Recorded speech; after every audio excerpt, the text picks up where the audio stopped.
The water was crystal clear that September morning, sunlight dancing through the waves like scattered diamonds. Mark Anderson had been diving these cold British Columbia waters for over a decade, hundreds of dives, thousands of underwater photographs. He thought he'd seen everything the ocean had to offer. He was wrong. At 50 feet deep, the visibility was perfect. Mark drifted through kelp forests, his camera focused on bright starfish clinging to rocky outcrops. The water temperature hovered around 54 degrees, cold enough to bite through his wetsuit, but he barely noticed anymore. He'd come for sea cucumbers that morning, hoping to capture some macro shots. Then the water shifted. Something big was moving nearby. Mark turned slowly, expecting a curious seal or maybe a small orca. What he saw instead stopped his heart. A young humpback whale, no more than 13 feet long, was swimming directly toward him. But this wasn't the graceful, flowing movement these creatures were known for. The calf moved in jerky, desperate motions, constantly glancing back at Mark as if checking whether he was paying attention. Those eyes, impossibly expressive for such a massive animal, seemed to radiate both worry and pleading. Mark fumbled for his camera, his hands shaking. Close encounters with wild whale calves simply didn't happen like this. But the young whale wasn't interested in being filmed. It approached close enough to almost brush Mark with its huge pectoral fin, then swam away in a wide arc before circling back. Again. And again. The pattern repeated 5, maybe 6 times. Each time, the message became clearer, this animal was trying to tell him something. On the 7th approach, the calf suddenly changed direction and swam away with purpose. After about 60 feet, it stopped and turned back, waiting. Watching. Mark hesitated. Following a wild animal into open water violated every safety rule he knew. But something about that desperate urgency pulled at him. He checked his air gauge and compass, then started swimming after his unusual guide. They traveled northeast, away from shore. The depth increased. Sunlight grew dimmer. Every 100 feet or so, the calf would pause, giving Mark time to catch up, making sure he was still following. They covered more than a quarter mile this way. Then they reached a small underwater valley, and Mark saw something that made his blood run cold. An adult humpback whale, at least 45 feet long, hung nearly motionless in the water. From a distance, Mark thought the massive body was covered in some strange gray mass. As he got closer, his stomach turned. Barnacles. Not the small colonies you sometimes see on whales, but a thick, solid crust, several inches deep in places, covering almost the entire body. Only small patches around the eyes and blowhole remained clear. The calf swam to the adult whale, clearly its mother, and pushed gently against her, trying to make her move. The mother whale barely responded, just a weak flutter of her tail flukes. Even underwater, Mark could see how labored and irregular her breathing was. His hands trembled as he pulled out his titanium dive knife. He knew what this meant. Healthy whales don't get infested like this. Their immune systems prevent it. Something had gone catastrophically wrong with this magnificent creature's health. Mark approached carefully and began scraping away the largest barnacle clusters. The work was painstaking. He had to be gentle enough not to damage the whale's skin, but forceful enough to remove the parasites that had cemented themselves in place. The calf circled constantly, occasionally making low sounds that resonated through the water. The mother barely moved, just an occasional blink of her enormous eye when Mark entered her field of vision. After 30 minutes, Mark had cleared an area about the size of a dining table. But it was a drop in the ocean. Barnacles covered nearly every inch of this whale's massive body. He couldn't do this alone. And his air gauge was dropping into the red zone. Mark shot to the surface, his mind racing to memorize the exact location. Back on his boat, he grabbed the radio with shaking hands and called the Marine Mammal Rescue Service. "This is Mark Anderson, certified diver. I'm 1 mile northeast of Johnstone Strait entrance. I found an adult humpback whale in critical condition. Her entire body is covered with barnacles, she's barely moving. There's a calf nearby, and I think it led me to her on purpose. If this story touches your heart, please share it with someone who loves the ocean as much as you do. 53 minutes later, a specialized rescue vessel appeared on the horizon.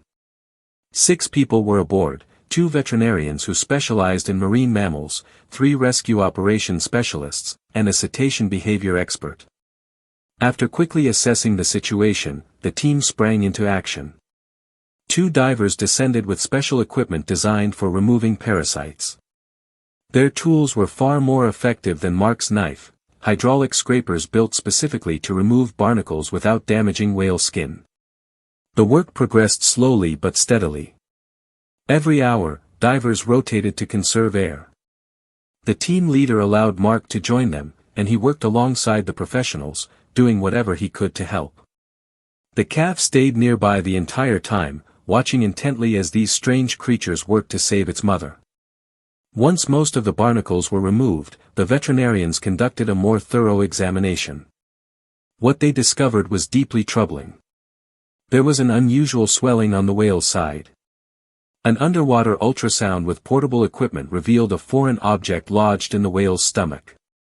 After a brief consultation, the team made a difficult decision: they had to transport the whale to the nearest marine mammal rehabilitation center for immediate surgery. It was a complex, dangerous operation. The animal was already weakened, any additional stress could be fatal. But without emergency surgery, this whale's chances of survival were nearly zero. Using a special inflatable pontoon and tugboat, they carefully transported the whale to shore. The calf followed the vessel the entire way, never swimming more than 3 feet from its mother.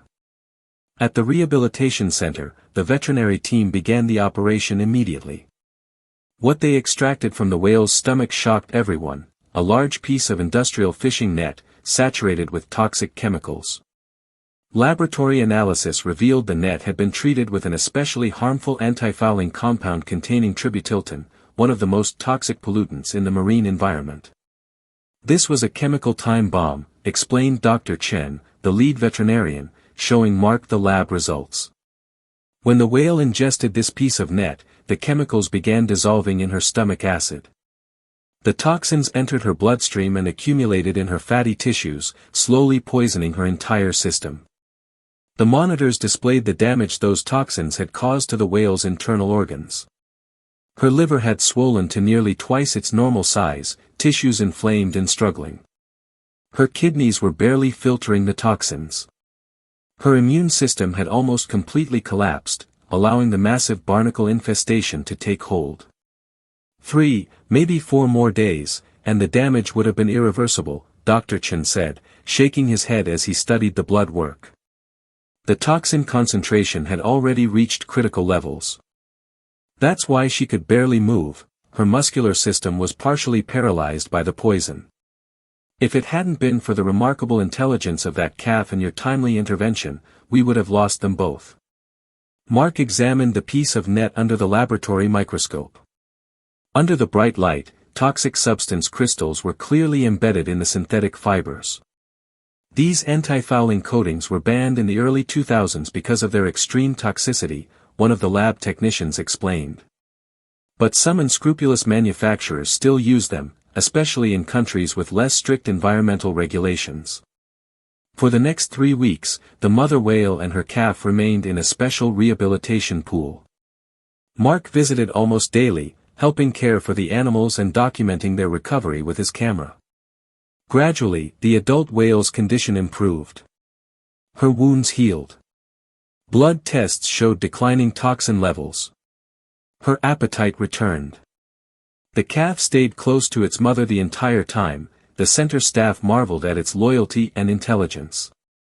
If it hadn't been for that calf's insistence on finding help, we never would have known its mother was in trouble, they kept saying. By mid-November, when all the vital indicators had normalized, the decision was made to return the whales to the ocean. The day was unusually clear and warm. Dozens of people gathered on shore to witness the moving event. Mark was on one of the escort boats, still filming, when the rehabilitation pool gates opened. The whales didn't immediately head for the exit. They swam near the entrance for several minutes, as if getting used to the idea of freedom.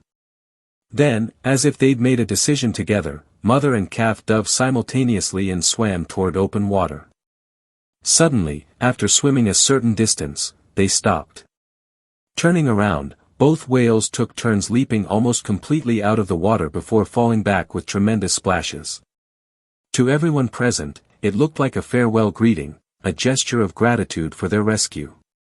After that, the whales swam slowly north, beginning the long journey to their winter feeding grounds off the Hawaiian coast. In the months that followed, the story of the whale rescue appeared in numerous scientific publications and environmental magazines. Special attention was paid to the unusual behavior of the calf seeking human help. Cetacean behavior experts noted that such cases are extremely rare and demonstrate the remarkable intelligence of these animals. Mark continued following the fate of the whales he'd saved. Thanks to special tracking tags placed before their release, scientists could monitor their movements. The signals showed the pair had successfully reached the warm Hawaiian waters, joining a large group of humpback whales. The following summer, something extraordinary happened. Mark, now diving regularly in the same area hoping to encounter his old friends, spotted familiar spouts on the water's surface. As he approached in his boat, he recognized them immediately. The mother and her calf had returned to their summer feeding grounds. The whales looked healthy and strong. The mother's body showed almost no trace of her terrible ordeal, except for a small scar on her side, a reminder of the surgery. They stayed near Mark's boat for almost an hour, allowing him to take photographs, occasionally surfacing as if posing for the camera. The calf, noticeably bigger after the past year, even dared to approach very close to the boat, gently touching it with its fin. This story became more than just an example of a successful marine animal rescue. It became a reminder of how deeply interconnected human lives are with the inhabitants of our oceans. Thanks to one man's compassion and a rescue team's professionalism, two magnificent creatures got a second chance at life. For Mark, this incident marked a turning point in his career. He left his previous job and devoted himself entirely to marine mammal protection, joining the same rescue center that had helped save the whales. Now he regularly participates in rescue operations, helping other marine creatures in distress. The photos and videos he captured during the whale rescue became part of an educational program about marine conservation. They help raise awareness about ocean pollution and show the devastating impact human waste can have on marine life. Every year, when the humpback whales return to British Columbia waters, Mark ventures out to sea with special anticipation. Though he knows the chances of encountering his whales again are slim, he never loses hope. After all, this extraordinary story taught him that miracles happen, especially when it comes to creatures as magnificent as humpback whales. If this story moved you, hit that like button and subscribe to hear more incredible true stories from the natural world. Share this with anyone who needs a reminder that compassion can change everything, even for a 45-foot whale lost in the darkness of the ocean.